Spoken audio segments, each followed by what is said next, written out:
Welcome to the CoLab podcast. My name is Michelle. And my name is Devin. On this podcast, we explore concepts of self-mastery and community collaboration through in-depth panel discussions and intimate interviews with dance's most prominent figures. Yeah.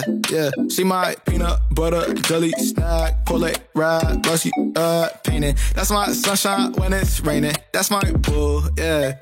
When I'm all alone, she pull through. Hi, everyone. Welcome back to the CoLab podcast. I'm back with my co-host, Michelle, and today's guest is an aspiring choreographer who is quickly on his way to making a name for himself in the dance scene. A prior Box Dance Studio dance alumni, Josh Saradpan, I'm already getting teary-eyed.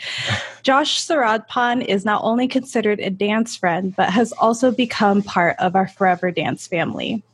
Through years of hard work, dedication, and focus, Josh has landed himself on prestigious teams, Choreo Cookies and Grown Ups. Josh continues to be a positive presence in the dance community, using his 10 years, or about 5,200 hours of dance to propel his passion to lead and pave the way for like-minded, enthusiastic junior dancers in the San Diego dance community. When not dancing, Josh plays video games and pays attention to self-care. His articulate method, coupled with his smooth and feel-good grooves, makes Josh's style uniquely and undeniably his own. Josh holds a special place in our hearts, and after today's episode, we know that he'll find a place in yours. Please welcome up-and-coming dancer and choreographer, Josh Saradpan. Hey. Hey, what's up? We're so excited to have you. I mean, I was already getting choked up at the top of the introduction just because it was like the whole experience of being a part of your dance journey was flashing before my eyes. And the fact that we're so privileged to be a part of it. I just want you to know that I'm so grateful that you came into our lives when you did. And to be able to connect with you again on today's episode is something really special. So thank you. Oh, thank you for having me. Oh, wow. I didn't expect all this. Whoa. We're so excited to have you and to be able to talk to you. And one of our favorite things about, getting to do the podcast is that, we've been part of your dance journey in the sense that, we got to dance alongside you and you were a part of our Box fam. But to really have this deep conversation where we're dissecting your goals and we're hearing about some of your background, I think is really what we're looking forward to. So let's start at the very beginning. Talk to us about why you got into dance and what your first experience was like. Let's see. So my parents always told me around, I don't know, I think like age 2 or 3, I would dance to NSYNC. So that was kind of like the start, I guess.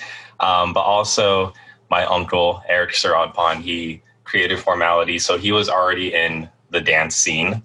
So growing up, I always had resources. He'd always give me DVDs of competitions, and I took that for granted because I wish I had those to see how the dance scene was in San Diego back then.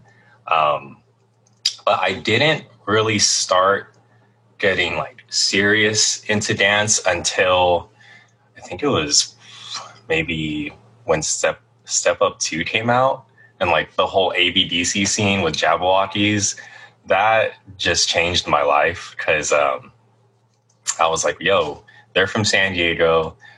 They're doing this thing, they're dancing, and it looks fun.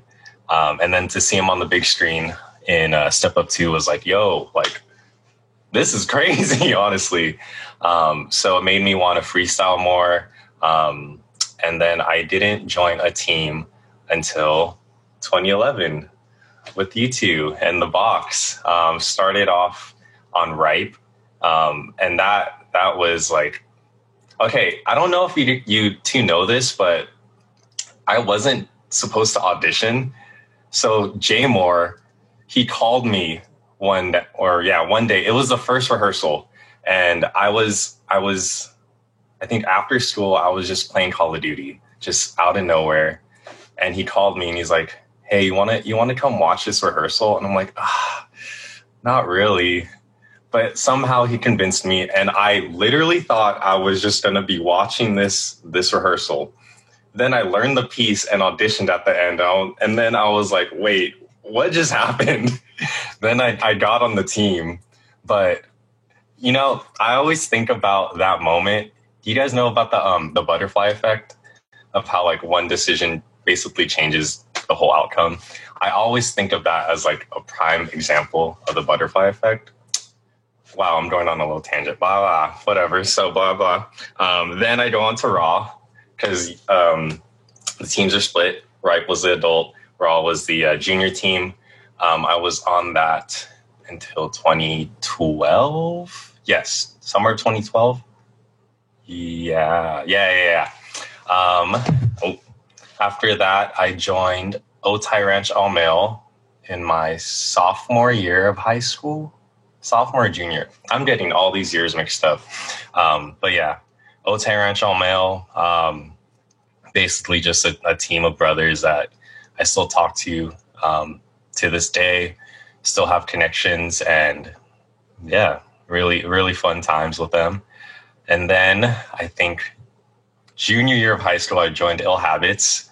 I was always so scared to join or to audition just because I knew like Devin and Kiko when they directed IDK back then, and IDK was like, whoa, this is a junior team doing these types of things. This is, I don't know. I remember, sorry, backtrack. I remember Maxed Out 2011 when Raw competed. And then we stayed and watched IDK, and seeing that set live, whoa, that was crazy. And then we went to Downtown Disney, and that was fun. But yeah, so Ill Habits, I was on there from 2014 to 2015, summer of 2015. I decided to take a break from dance because that's when I was going into college, and I honestly didn't know how the workload would be, so I really just wanted to focus on school at the time. But yeah, I took a break from the community from 2015 to about like 2017, 2018. The only dance related things I had during that time was Melissa Adow's class at Grossmont College. Shout out Melissa. Yeah, she was the one that like got me back into it and gave me more opportunities. And then in 2017, I tried out for 220. Unfortunately, I did not make it. But that was kind of like the drive of like, okay, this is my way to get back into dance and into the community. So from then on, I was training, I was taking class. And then I think it was right after a month after the 220 auditions, I saw Carlo Durang's post on Facebook, and it was like, it said, adult exhibition team tryout soon, something related to that.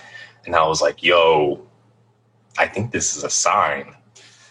And then, of course, the date gets posted, and unfortunately, I couldn't make it because of a prior engagement, and I didn't know there were privates like the day after. So I waited a whole year and just trained. I trained for grown-ups. I was like, this is the team I want to be on. And I went to their preview night for their first set, and that's when I knew. I was like, I have to do this.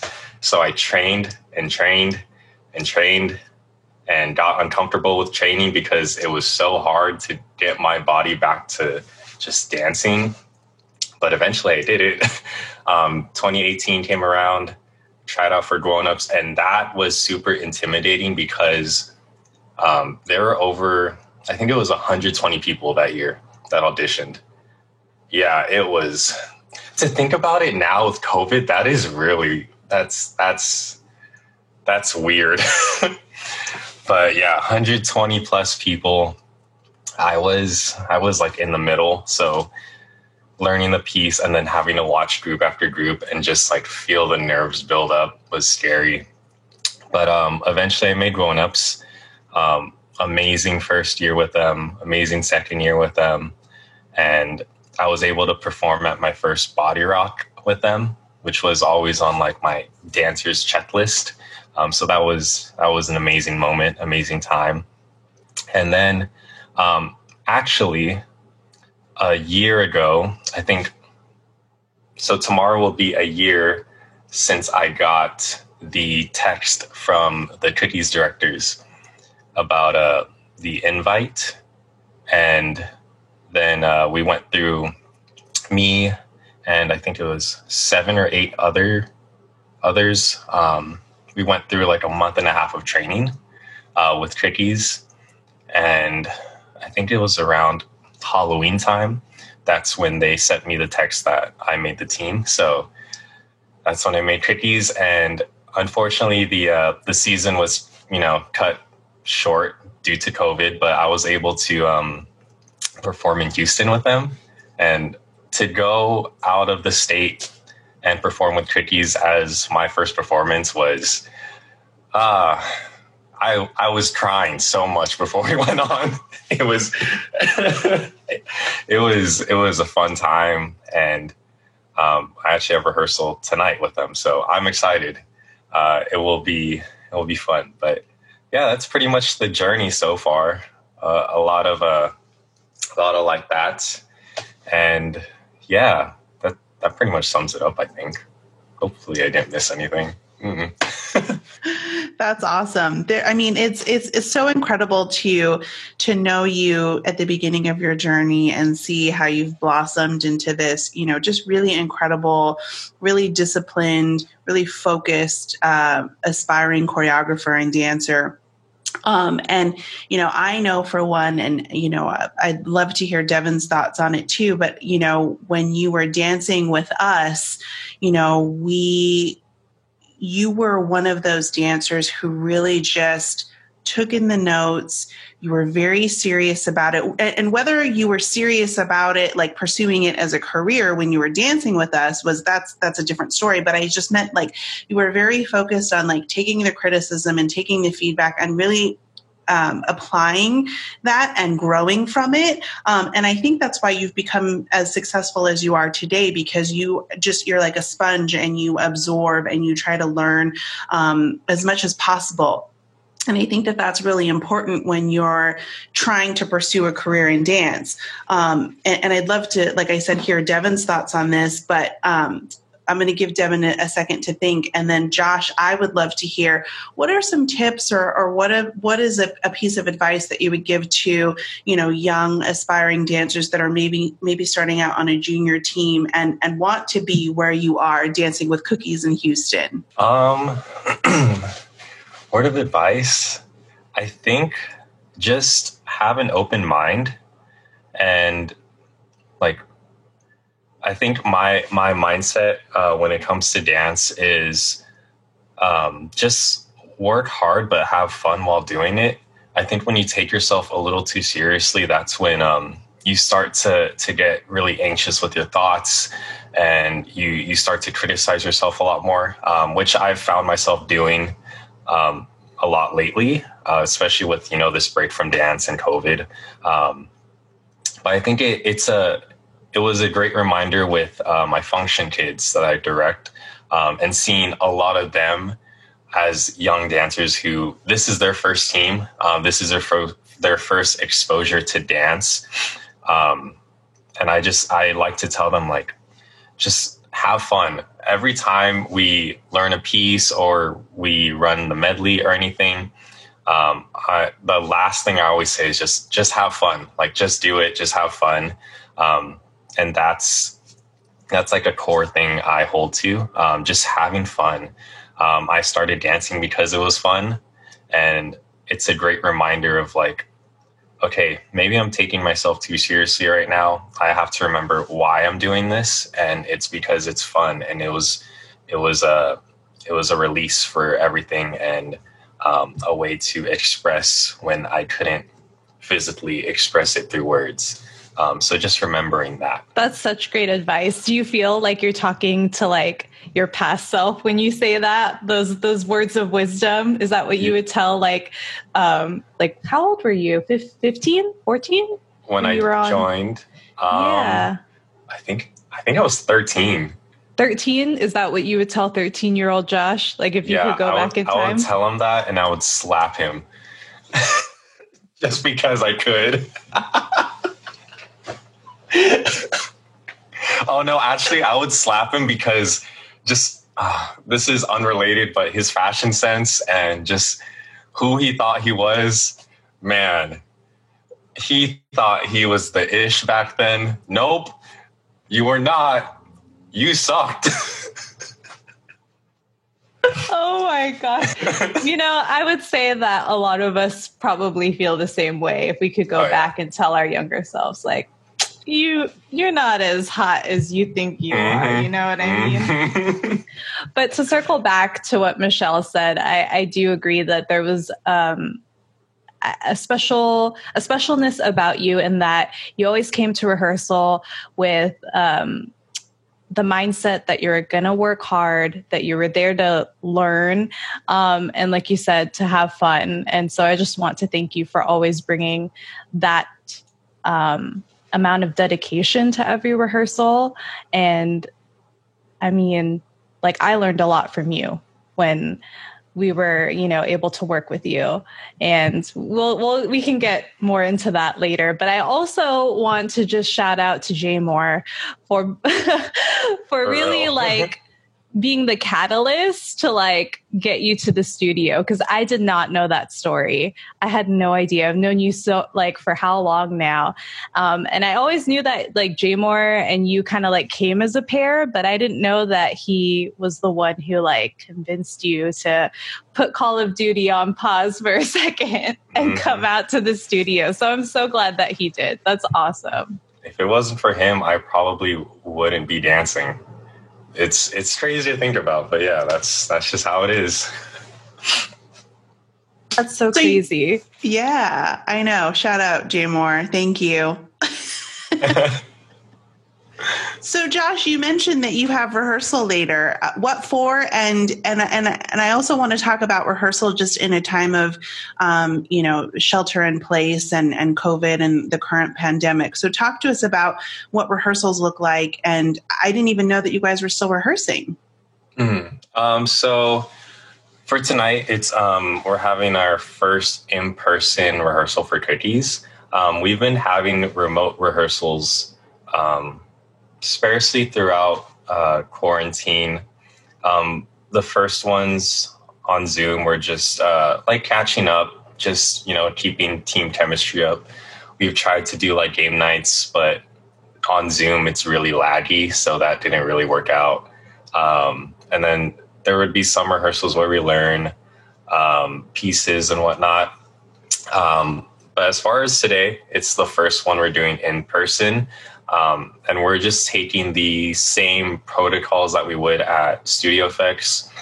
So taking temperatures and marking them so we know basically if anyone is or has a fever or temperature of a fever temperature, whatever. And basically like tracing if that has to be the case. Of course, distancing. So we are going to like an outdoor area, so there's enough space for everybody.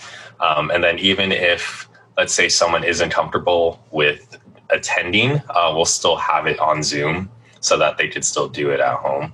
But yeah, that's pretty much the protocol. We'll see how it goes. Hopefully, everything turns out well and no one is sick. And there's going to be a lot of hand sanitizer passed around and a lot of social distancing and a lot of air hugs and air high fives. But that's just how it is, unfortunately. So, but it'll be nice to see them. Yeah, I'm sure. And I love that you guys are trying to find ways to get back back in and transition into regular rehearsals, but of course keeping all of everyone's safety in mind, especially with like offering the option for dancers to Zoom. Because I mean, it all depends on individual circumstances. Like everybody is kind of navigating in their own way, right? Oh yeah. And a lot of us this is kind of our get back into dance mode. Cause a lot of us have had like a off-season mindset of like, okay, it's time to relax. Honestly, I've been relaxing too much. Like I just bought a PC. Like I'm streaming off this PC right now. Yeah, I bragged about this PC a lot. Sorry, I'm just getting sidetracked. But yeah, a lot of us, this is our time to like get back into the mindset, get back into the swing of things while still considering COVID, because that is still a real thing that exists, unfortunately. Yeah. I mean, I know that because a lot of this with COVID is still very much unknown. A lot of teams don't know what the future looks like. But is Choreo Cookies preparing for anything in particular, or, you know, planning to do something in the future in terms of performances or events? Not that I know of. I think with these rehearsals, we are doing it every other Saturday. So it's not going to be our regular rehearsal schedule. With this, from what I know, I think it's just to get back into the swing of things, but also as an opportunity to have us together again, just because it's been since March since we've seen everybody together. So wow, that's 6 months. Yeah, it's just a way for us to get back into it, get our bodies moving, get our blood flowing, and just to be around good company again. I don't think we have anything planned in the near future. But I mean, I wouldn't know. They don't. I'm just dancing on there.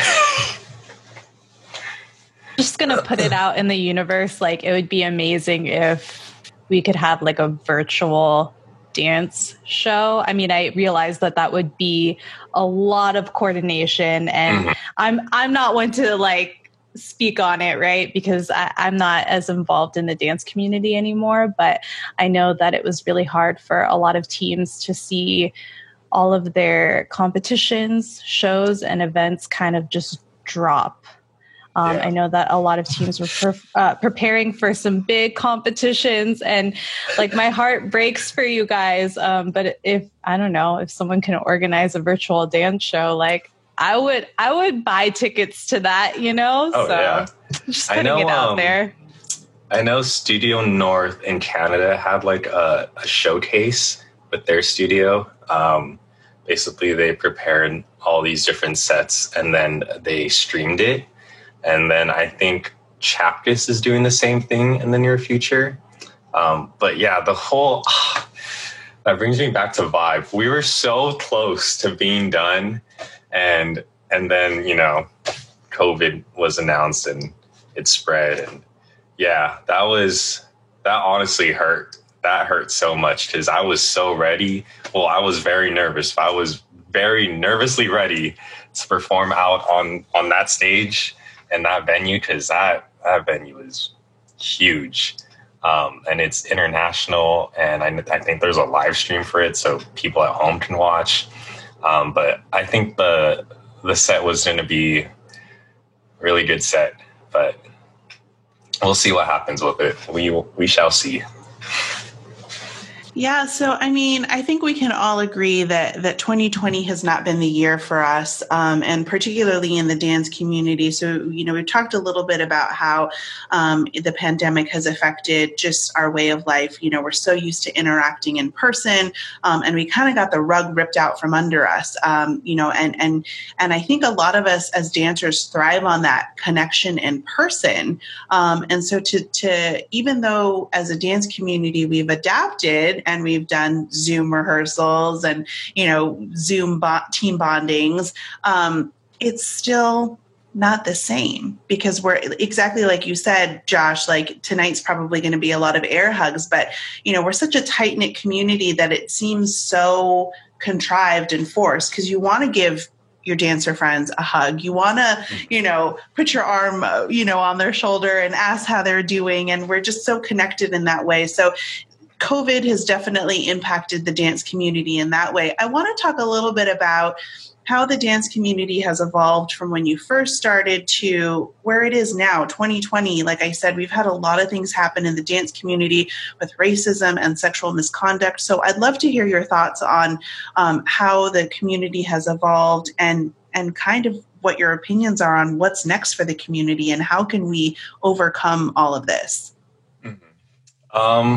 Well, in a dance aspect, I feel like a lot has changed from when I started to now.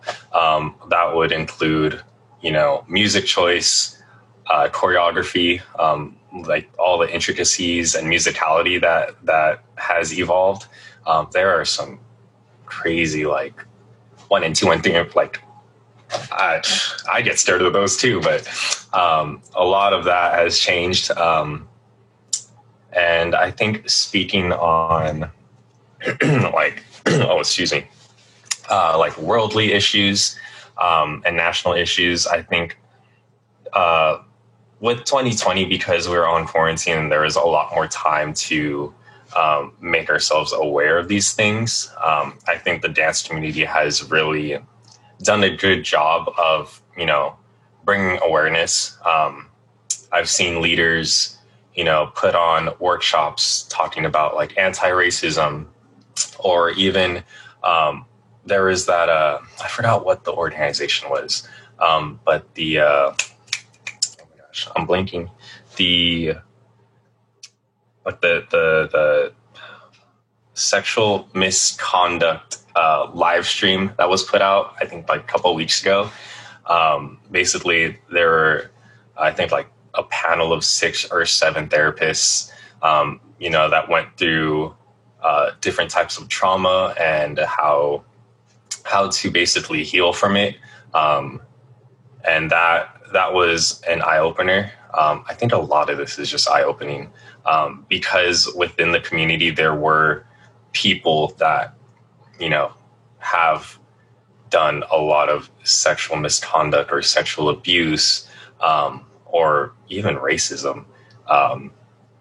And I think now with the dance community, it's more so kind of like dismantling everything and then, building it back up, kind of just like the same idea of unlearning to learn, because we've known these things for so long, but now it's like we need to unlearn to learn better. That's the same thing with the dance community right now. There is a lot of change that has to be made. And it is going to be tough. It's not going to be an overnight process. But with the leaders and the dancers that we have, and, just waning out all the unwanted and bad people that were in this, I think it's like the next evolution for the community. I feel like the first evolution, I don't even know if there were evolutions, but like the evolution of like the whole musicality and all that was a big step. And now it's like there's real issues that need to be solved. And this is going to be the next step for the community. And now, hopefully after this, it's going to be even better. It's going to be even more connected. Because I know a lot of people were saying like the community isn't really a community. And I could definitely understand that now. So I think with all the change that's happening and all the progress that will be made, it will just create something even better than it was before. Yeah. You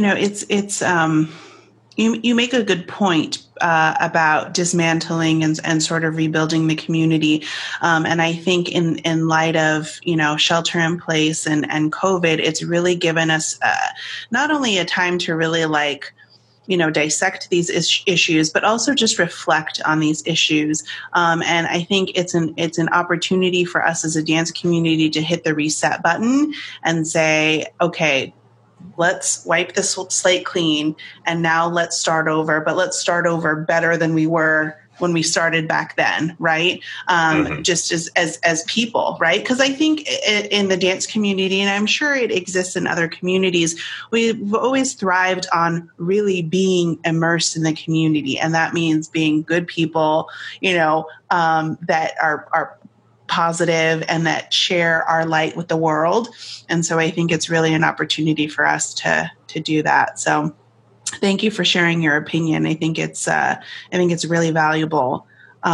What is some advice that you would give to dancers in the community now that are maybe getting discouraged by COVID and shelter in place and maybe just not like wanting to dance or wanting to move? Honestly, that was me all quarantine. I haven't gotten into the dance mindset until recently because of certain opportunities. But I think with that, well, personally for me, I kind of just focused on other things other than dance. Like I know that dance was still going to be there, and I can do it whenever I wanted to. Although I wouldn't be able to dance with others, I could still dance by myself. It's not as fun, but yeah, I would just say, honestly, try something new. With quarantine, I got into cooking. I never cooked before, and honestly, I just get some groceries, and sometimes I don't even look at a recipe. I kind of just like, you know what, I'm gonna try this. And it's just a way to learn again and feel like you're a student. Because dance right now, you can't, it's so limited. Although you have, the Zoom opportunities and whatnot, it's really not for everyone. It's really not everyone's cup of tea, because even for me, I struggle with learning through Zoom or through IG. So right now I would just say, honestly, try something new. Try to find maybe a little like side hobby, even just like something simple as finding new music. I think that's a good way for dancers, just because with new music, it's you could freestyle to it, or you can just listen to it and just like after a while, you kind of feel yourself start moving. You're like, okay, maybe I'll get up and dance. Maybe I'll try it this time. And there are going to be days where you get up and you freestyle for a couple seconds and you're like, nope, this isn't it. This is not it. But, you can always try again another time. And I think in relation to COVID, just if you have the opportunity and if you feel comfortable, like seshing with someone, social distance, masks on, protocols, hand sanitizer, everything. As long as you're being safe, I think even with just one person, whether it's like a director or like your best friend or anything, just having that one-on-one connection with someone again, even if it's not in person and it's like via FaceTime or Zoom, I feel like just sharing energies is really good to get you back up to like where you want to be, or even just a step closer to where you want to be again. But yeah, I will admit dance has been hard. It has been unmotivating recently, or this whole time, or this past 6-7 months. But yeah, I think just know that it's always going to be there. It's always going to be a part of you, and you will find that fire again. Oh God, I shouldn't mention fires. Shout out to the firefighters, for real. Okay, I'm getting sidetracked. I mean, we're dealing with so much, right? Like I was watching a TikTok and this girl was just basically like, okay, we have to evacuate you because of the fires, but you can't be outside because of COVID, and like just getting sent all over the place because there's so much happening, so much being thrown at us. So, you know, I really appreciate that you said there's going to be some days where you don't feel like it. And I think we all have to remember that we're trying. We're just trying. Yeah. And that's all anyone can ask of us, is to keep showing up every day. And like, that's all we can ask for. Right. Mm-hmm. Yeah. I mean, because I will admit, I've had a lot of those days, and I still do. Like even yesterday, I tried to choreograph and I wasn't feeling it. But you know, there's just going to be a time where maybe I'll wake up and I'll put on some music, and, you know, this one song will come on. I'll be like, oh, wait a second. Let me see what I can do. And then the grinds will go, and then the gears will be pumping. I don't even know if that's the right order, but yeah, like everything will just be like right, I guess. So I think just being patient with yourself and knowing that, like, you still have it, you still got it. Yeah. Believe in yourself. Such great advice. And I love what you said, Josh, about, you know, being patient with yourself and giving yourself the allowance to not feel it. Like, it's okay, because you shouldn't put so much pressure on yourself to want to do it or want to feel it every day. And I also love that you said, find something else to do, right? Because sometimes we need to hit reset on other things in life too, and you need to refresh yourself. So even just taking a step back away from dance and exploring other creative outlets, I think is a great way to take pause, and then you could go back to it and come back 10 times better even, and with a clear head, focused. And I love that. So obviously we need to talk about cooking, because you brought it up. Man. And I'm hungry. I am too. What did I start with? I think I started because my girlfriend Caitlin, she asked me to cook one time. I don't really remember. But I kind of just felt like, oh, this is fun. And then for some odd reason, one day I was just like, I want to make a burger. And I was craving a burger since that day. And I think a week later, I got all the ingredients. I made my first burger, and it was okay. But the process was just so fun, because I got ground beef and like made my own patties, because I was really curious. I didn't want to get like the frozen patties and just like, you know, fry it. I made my own patties and just messed with ingredients and different cheeses and all that. So yeah, I got into burger making to the point where Kate got me this book of like burger recipes. I've yet to try any, because I haven't gotten any burgers, but now I'm making like, I think my favorite dish so far is like a lemon chicken pasta that we found on like Pinterest or something. And we had it for our anniversary, and it was so refreshing, because you could have it cold or hot. Like, oh, beautiful. And what else have I made? I don't know. I just try stuff out. Like, I'll just get random ingredients, and I'll be like, you know what? I don't know if this is going to work. It probably won't, but I'm going to try it anyways. And I think that's the joy of like finding something else, because you're so new to it, but you can try all these things. And if you fail, you can just learn from it. Who cares if you fail? That's like the perfect opportunity to grow from it. You can't grow if you don't fail, you know, or else you'll just be plateaued. But yeah, cooking's fun. Have I gone into anything else? I got this bamboo plant.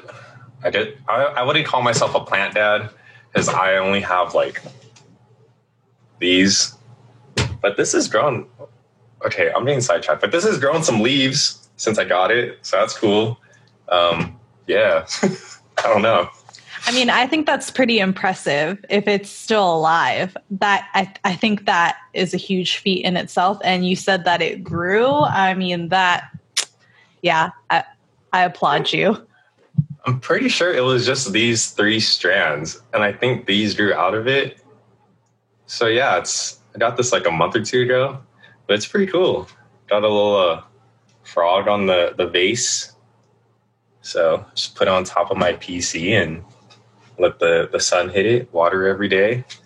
Like your growth. You gotta care for yourself every day. Love it. That's a great analogy. Well, shout out. Sorry. Oh no, go ahead. Shout out Melissa Dow. She always tells her class about this bamboo analogy, and basically how caring for bamboo is like caring for your growth. Because sorry if I butcher this, Melissa, if you watch this, but basically like you could be a super small bamboo shoot and then see a bunch of like large bamboo shoots around you. And that's relative to like our growth. You could be at one point and then someone could be here, but it's because they put in work and they put in the care and they nurtured themselves like day after day and months after months and got to this point.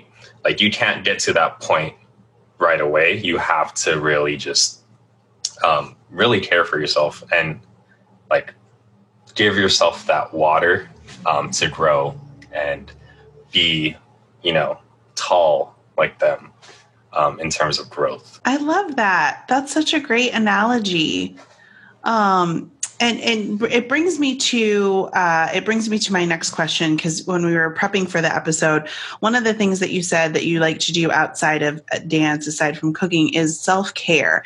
And I want to hear a little bit more about what you do, what you consider self-care. I also think it's really remarkable that, a male, and I apologize if this sounds sexist, but, as females, we have a tendency to really focus on self-care. We buy expensive skincare, we, go get massages and facials, but you don't really hear about self-care from a man's perspective. So I'd really love to hear about what the things that you do to care for yourself, and also what role it plays in nourishing yourself. Well, I do, I would consider self-care for myself. I don't know. There's a lot of things. I think a big thing is like having solo dates with myself, whether that's like getting groceries or getting a coffee, pre-COVID, because now I have to just take it out and leave. But yeah, I would go out for a coffee. I would journal from time to time. I have this little diffuser with essential oils that I like to put, and I have all these scents. Not only is it supposed to help my body, but it also just makes my room smell good. What else? I got the plants. Cooking, I would consider self-care, because it's kind of like a form of therapy for me, because I kind of just like let everything go and just go through the motions and feel at peace with it. I would also do, face masks, the nose strips. What else do I do? Even shaving, honestly, shaving. I did this recently. I put some nail polish on because F gender norms. I like color, so I'm gonna put some color on myself. And I think just like, I don't know, being happy and being at peace with yourself, whatever that may be. So yeah, just doing solo things by myself, because as surrounded as I am with people, sometimes you just need to buckle down and be by yourself and care for yourself, because at the end of the day, like, you're with yourself 24/7. So you might as well care for yourself and your body and like feel good while doing it. Drinking water, always drink some water, hydrate. Yeah, I pretty much do like the typical self-care things, in my opinion. Or I guess now playing on my PC.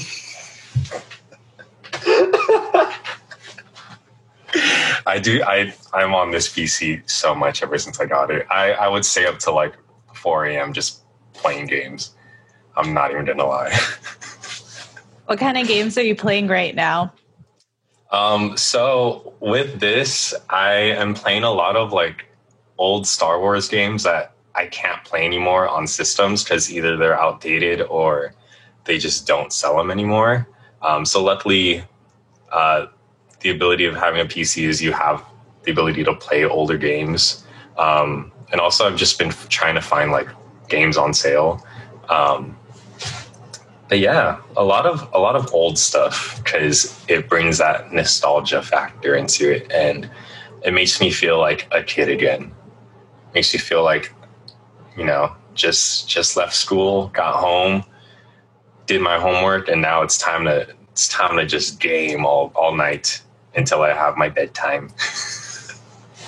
But I don't have a bedtime. No bedtime for Josh. No. Only when he feels like it. Exactly. But it's so bad for my body. Yeah, don't forget to, you know, let yourself sleep and rest. Yeah, I've been bad at that lately.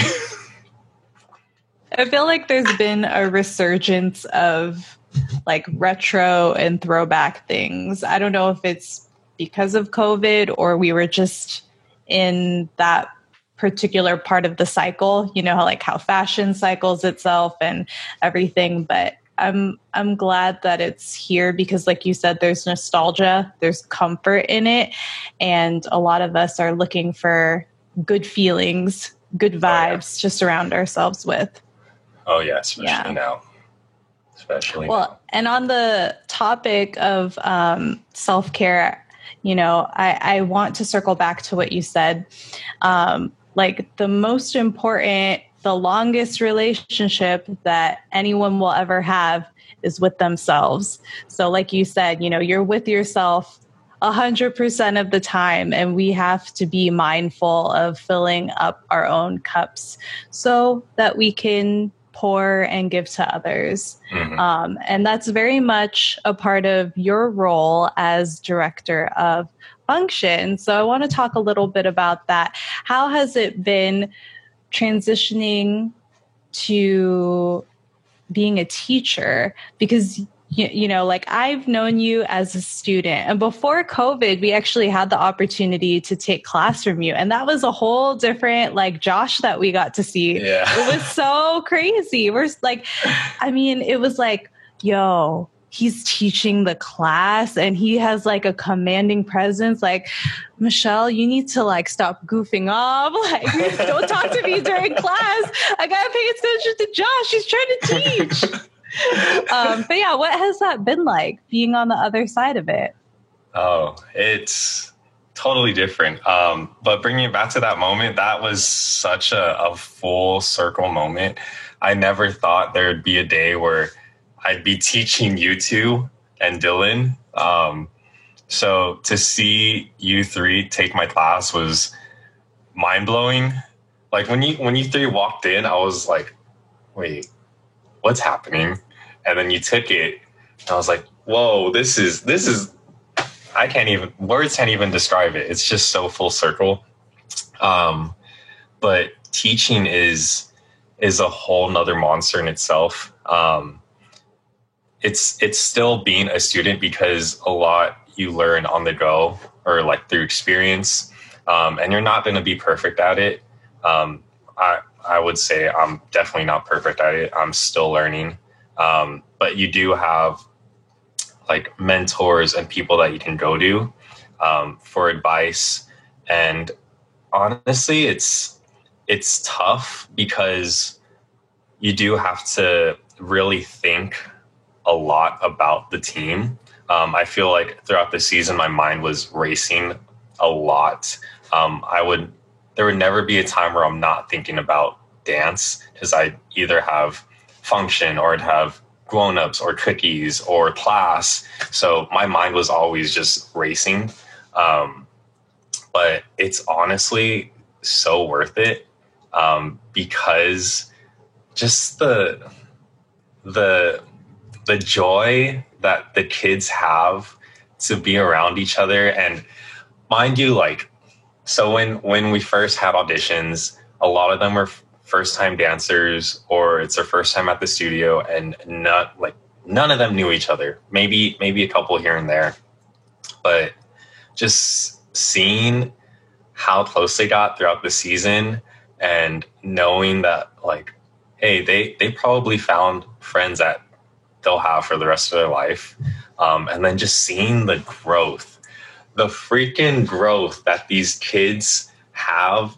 Oh my gosh. And just the potential and them like reaching towards it is so gratifying. And it was always a great reminder of, like, this is why I dance, and this is why I'm still dancing, because like these kids, I was in that position, and now to be on the other side and see it from an outsider's perspective is, I don't know, it's humbling. It's beautiful. It's, I honestly, words can't describe it. It's so, yeah, I can't find the word. It's mind blowing. It's funny because, Devin and I talk a lot all the time when we're reminiscing about, our time at the studio and all of the dancers that have touched our lives in that way. And, it's the same thing. It's like seeing you, and the way that you're trying to describe it is kind of how, like, when we're talking to ourselves, like, you can't articulate like the pride and the joy and the love that you feel for these dancers, watching their journey and watching them grow. And you're sort of just like bursting with all of these emotions. So I totally get it. For real. It's just like, I don't know. Before we started this, I think last night when I was preparing, I was thinking about that, like how it's now I'm on this side, like where you two were. And it must be a crazy feeling to witness just the growth of everybody. And it's like, no matter what these kids do, whether they stay or whether they go or whether they stop dancing or continue dancing, you just hope that you make a positive impact in their life, whether it's small or big. Like, as long as you know that you've made an impact, like a positive impact in their life, then that brings you such joy. And they're my kids, I feel like a father. It's weird. It's so weird, but it's so gratifying at the same time. And I honestly try not to like show my affection and love for them so much, because I want to be like, but it's so hard sometimes. So if any of them listen to this, shh.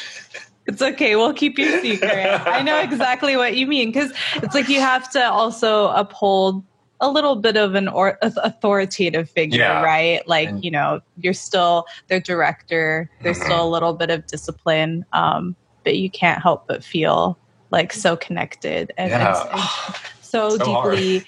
Right? You just deeply care for them. So I know what you mean. These kids are my pride and joy. Dang it. It's funny to hear you say these things, and Michelle touched on it too. Just, it's kind of like hearing ourselves talk, and it's a very special bond that you only know when you get to lead a team like that.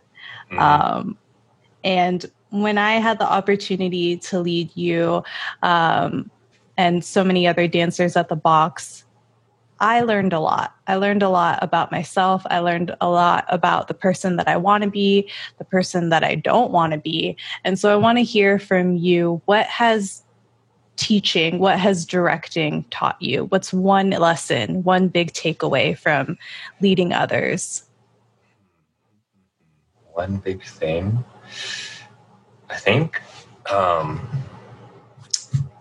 it's kind of like two things, maybe one thing, to just keep going. I think it's a good reminder, like, to see these kids or these students, whether they're just starting out or they're years into their dance experience, but knowing that you were in a similar position, and knowing that with the right direction and the right like mentors and the right teaching, that they could progress farther than where they are now. So I think with just being a teacher, it's just the biggest thing is to keep going and to remind yourself that you were there, now you're here, but you could do even more. There's always more. Always be a student. Always learn. I think there's a analogy that Carlo told me about, because I was feeling a little fatigued near the end of the function season. I honestly just felt like I don't know what I'm doing. I don't know what I could teach. And you kind of touched on it off the Devin, but just filling your cup back up. I felt like my cup was empty at the time. And I had to fill it back up by learning other things so that I could teach it to them. So yeah, that's another thing. Fill your cup back up when it's empty. There's always more to learn. You can learn from yourself, you can learn from mentors, and you can learn from your students. Because sometimes when you teach a piece, your student can do it better than you. So learn from that. Because sometimes these students kill my piece more than I can. And it's really crazy to see.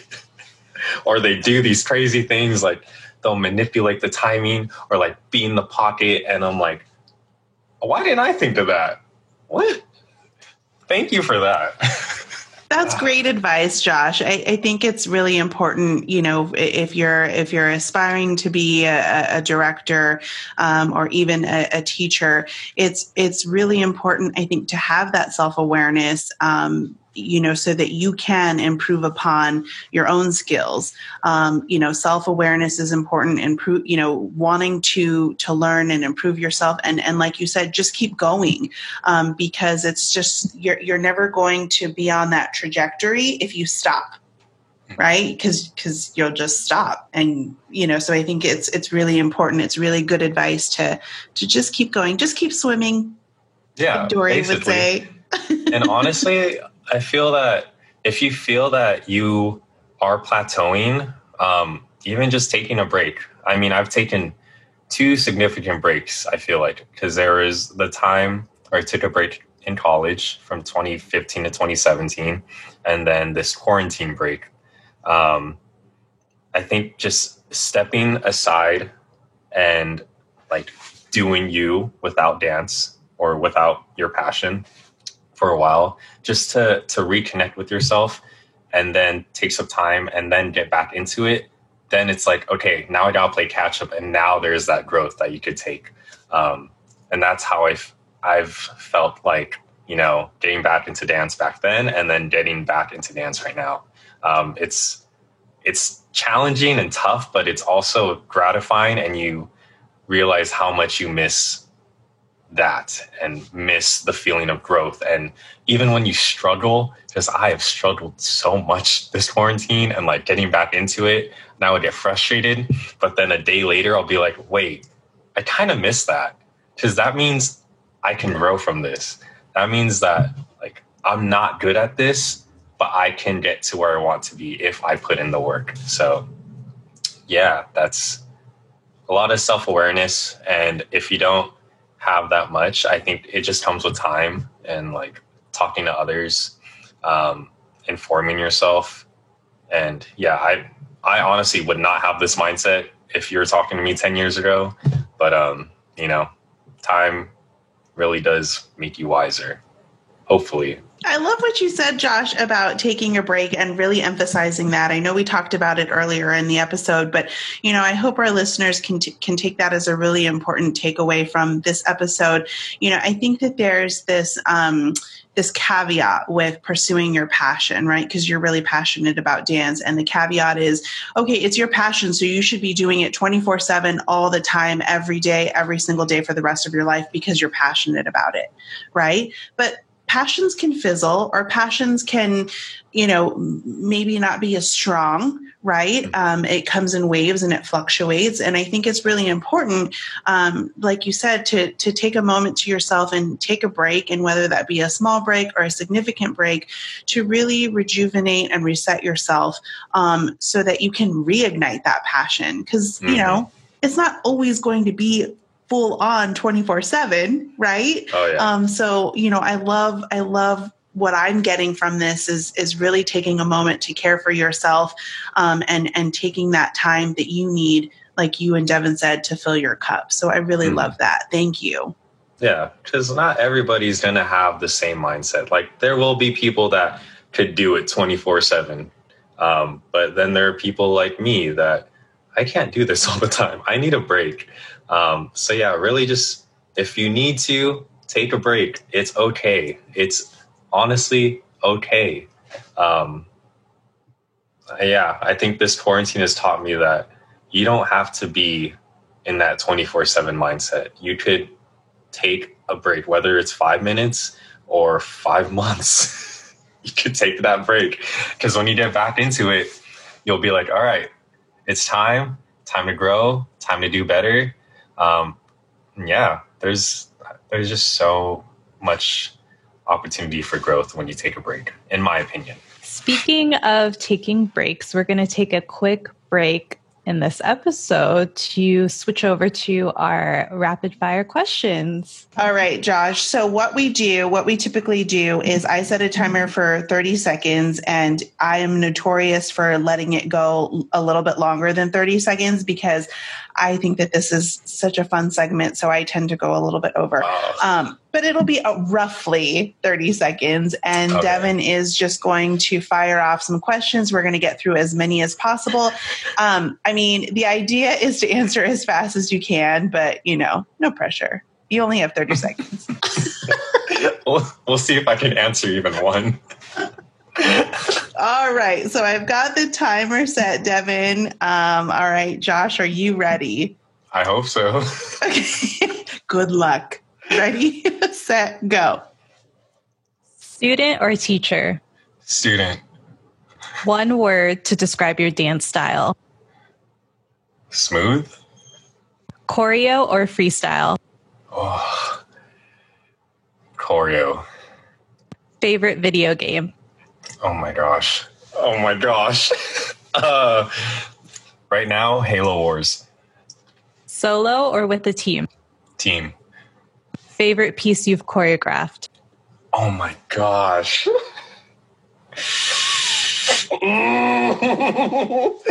I'm just saying Indigo with my boys, Michael and Daniel.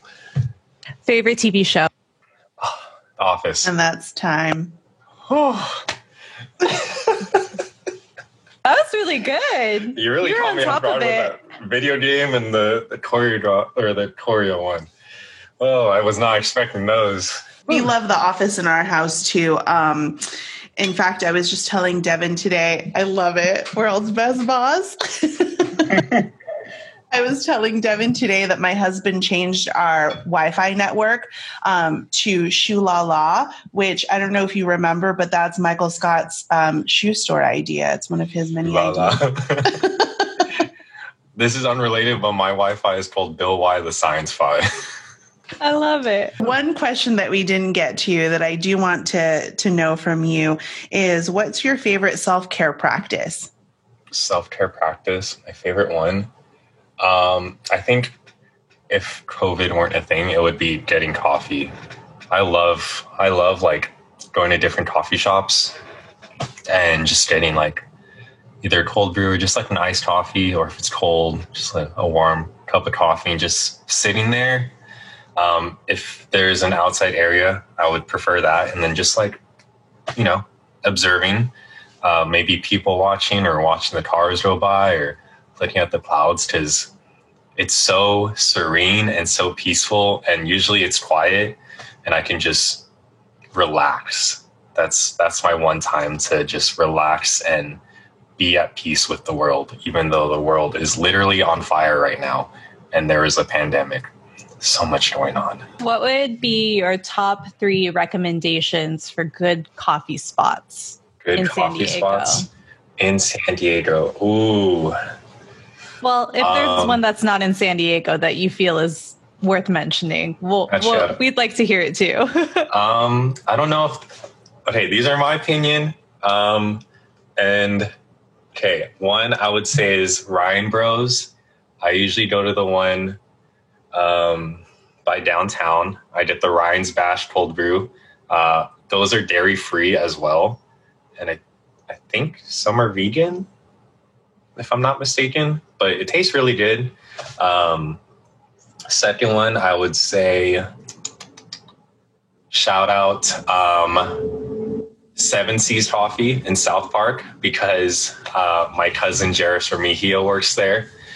He gets me this dirty chai, and he makes it pretty well. And he's a really good barista, really friendly. So I'd recommend going there. And then third, it's a toss up. And I'm honestly being biased because my friends work there. But I would say Dark Horse Coffee in La Mesa, because the bro Ryan Farinas works there. He makes me it's called the Champ with oat milk and something else, I think. Pretty good. And then also Mostra Coffee in is it RB? I don't really know. RB. Okay, RB. Yeah, I had a couple friends work there, and I usually get the Choconana. It's like a chocolate with banana espresso drink, cold brew type of deal. But yeah, I'm just like banana in coffee. It's pretty good stuff. It's refreshing, yet it gets me really jittery. So, honorable mention, Phil's Coffee, mint mojito, because that always gets me like. And coffee doesn't really do much for me now because I drink it a lot, but that always gets me jittery and gets me a good like coffee buzz. Then I fall asleep after. But yeah, really good stuff. I love coffee. Ooh, I do too. Those are some good recommendations. I actually have I've never been to any of those except for Phil's in Carmel Valley. Phil's is the only, or Del Mar, I guess, is the only one that I've been to. So I haven't been to any of the others. Devin did bring me some Mostra coffee, so I am a fan of Mostra, but I've never been to the actual shop. So I took some notes. Yeah, RB, and I think they just opened one up in 4S, and it looks really nice from the pictures. So I have yet to go there, but maybe I'll go soon. But yeah, I would definitely recommend those places. And it really just depends on your taste preference if you want something sweet or something more bitter, because each place specializes in, different things. So yeah, I got my spots. I have my spots. Might be biased, but I have my spots. I was actually up at Mostra maybe like 2 weeks ago, and I have a sneaky little PSA for our listeners. They are planning to open one in either the Mission Valley or Fashion Valley area. TBD when, especially with COVID, because that's slowing down a lot of things right now. But I was talking to one of the baristas, and I was like, I live down in Chula Vista. I need you guys to open one that's a little bit closer. And it's a drive. And I was only there because I had a doctor's appointment up there, and I was like, I got to make it worth it and stop at Mostra. But the baristas were kind enough to let me in on a little bit of that, just saying that they do plan on opening one in Mission Valley area. So we'll go out for coffee when it opens. I'm and down. When the pandemic is settled. I know my cousin Jairus, he goes on like coffee runs. Well, he went on coffee runs. So he would go to different shops in a day and just get coffee. So if y'all are down, I don't know how much caffeine you can take, but little sample here, little sample there, boom, boom, boom, get the best of everything. Oh my gosh, I want coffee now. This is cold. Josh, with everything that's going on in the world right now, there's a lot of negativity. And we try to remember to ask each of our guests, what's good in the dance community right now? So I'd love to hear your opinion on what's good, in your opinion, in the community right now. Although there is a lot of bad happening right now, I feel like the good in the community is the amount of talent. And that ranges from adults to the youth, because, wow, I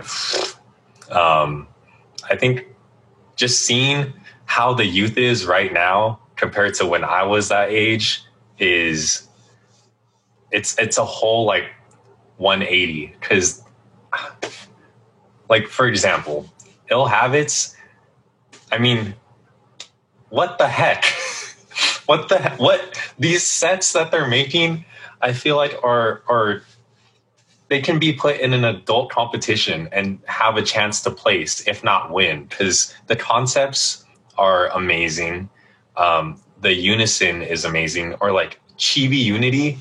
Oh my gosh! At Vibe Juniors this year, with the whole phone flashlight concept, there's just so much creativity in the community, and a lot of I feel like there's a lot of unseen talent, because either one, that like they don't use social media, or two, they just lay low.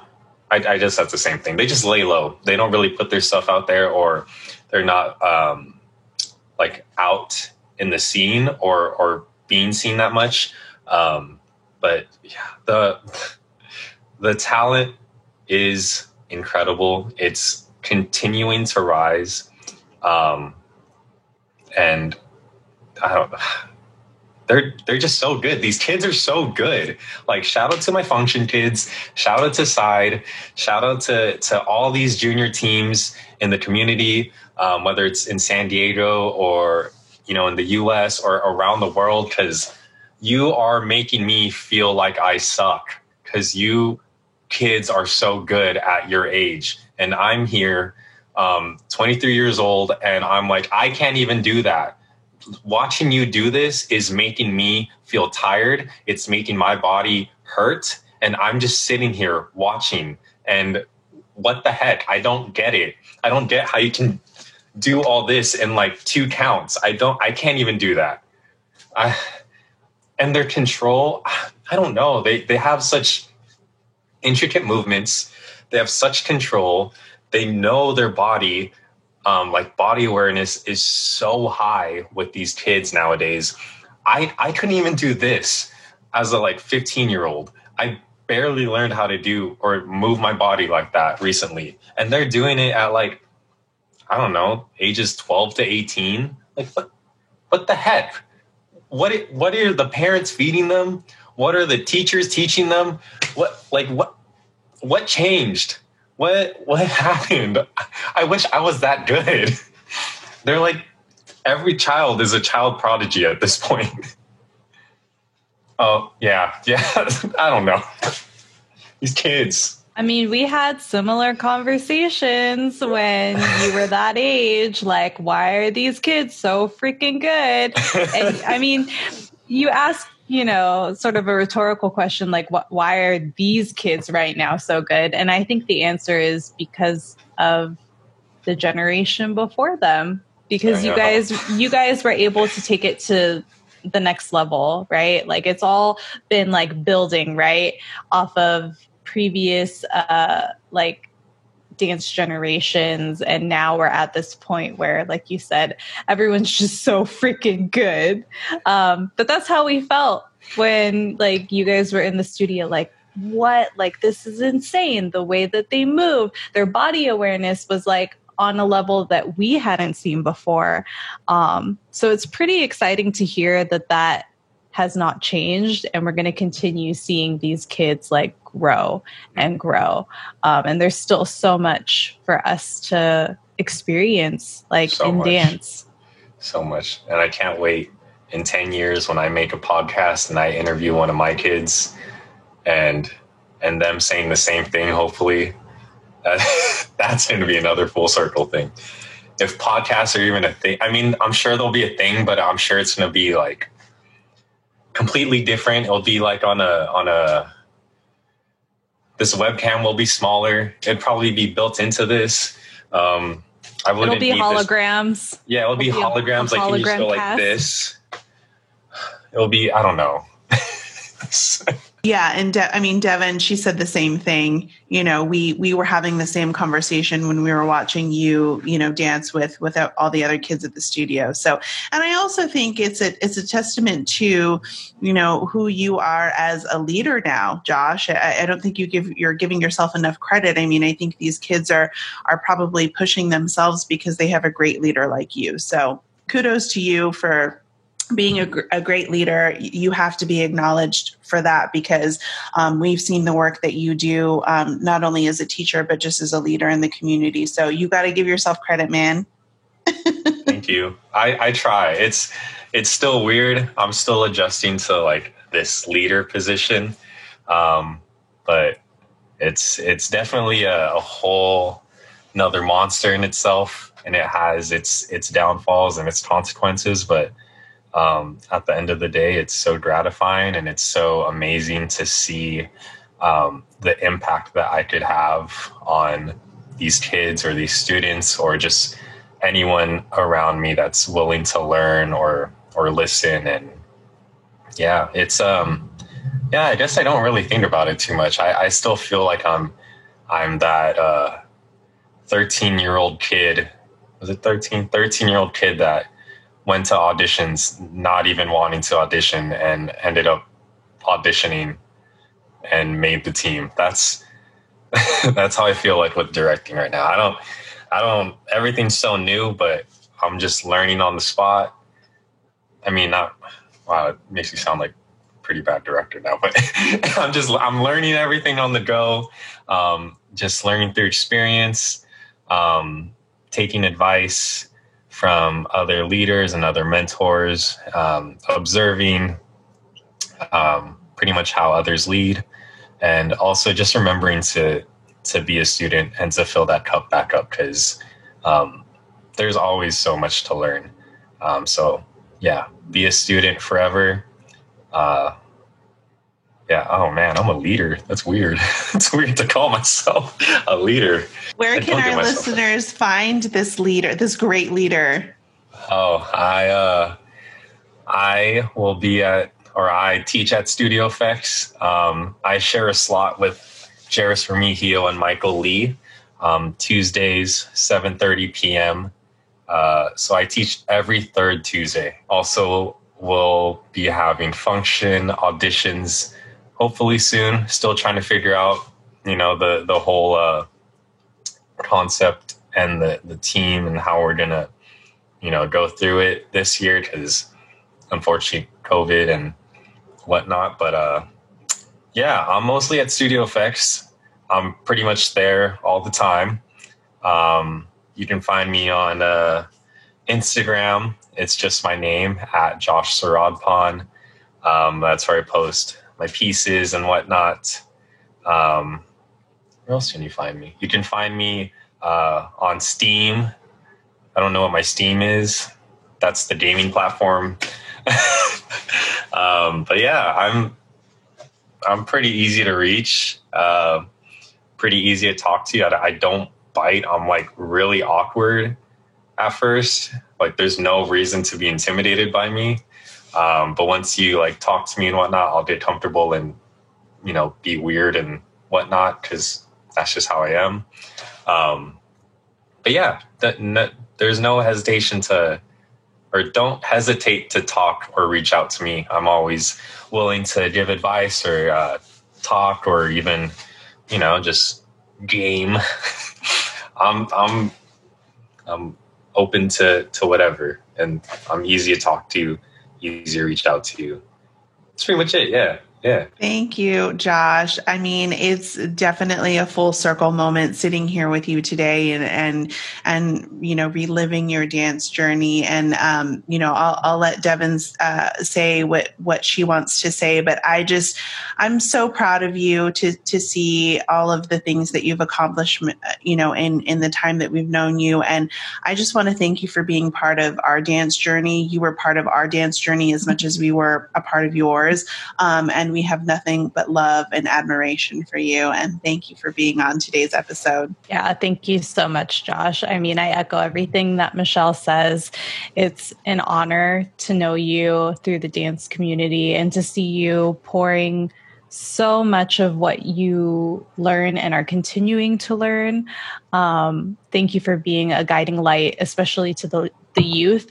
And I wish you nothing but the best going forward with your dance career. So thank you again for being on today's episode. I just want to say thank you to you two for allowing me to be a guest on this episode. It's been 9 years since I first met you two, met, the Box and Ripe and Raw. So it's definitely been It's been a roller coaster of a ride, to say the least, of this dance journey, and being able to reflect on it, whether it be the past or the present or even some of the future, has been I'm ready to dance tonight. Honestly, I'm motivated now. But yeah, it's been so nice to be able to talk to you two, to be able to reflect, and I don't know. I don't know words to process. So this is why I take so many breaks in between like sentences, but it's just amazing to have this opportunity, to talk and just catch up. It's been a while, and yeah, it brings me back to when I was teaching at Legacy and you two and Dylan came. I honestly won't forget that moment. That was such a full circle moment. And again, this is like a full circle moment for me. I've done a lot of growing. I'm literally not a teenager anymore.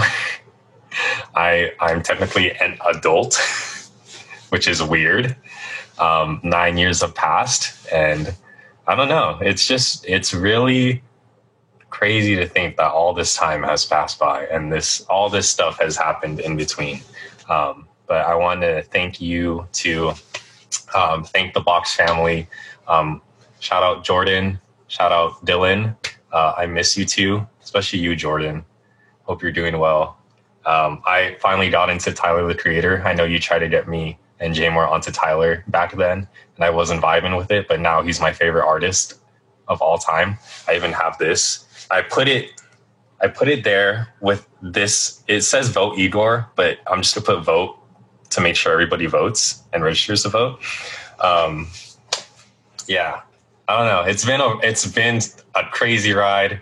It's been so fun to reflect and to talk, and just, I don't know. This is so cool. This is honestly so cool. Yeah, I don't know how to finish this, so thank you. Okay. Thank you so much. Thank you, Josh. And I can't wait to have Devin and I take another class from you and then do a coffee tour around San Diego. Oh, yeah. Coffee. Woo, because I need some. This is a iced coffee without ice now. It's just room temperature coffee. Well, thank you again, Josh. We love you. Love you. Thank you so much. Thank you for kickstarting my dance journey. Because if it wasn't for you all, I wouldn't be in this position. I wouldn't be talking to you two. I wouldn't be going to Cookies rehearsal later, or directing my kids. So I've learned a lot from all of you, and I don't know. This is definitely like one of those moments that I will remember. This is honestly so cool. This is so freaking cool. Please don't bring your friends. Thank you so much for listening to the Collab podcast. If you enjoyed this episode, please show your support by leaving a review on iTunes. And be sure to subscribe to our show wherever you get your podcast. The conversation continues over on Instagram and YouTube with highlights from today's episode. When you on the way, make that move. Can't stay dead, no, that's my boo. Yeah, that's boo.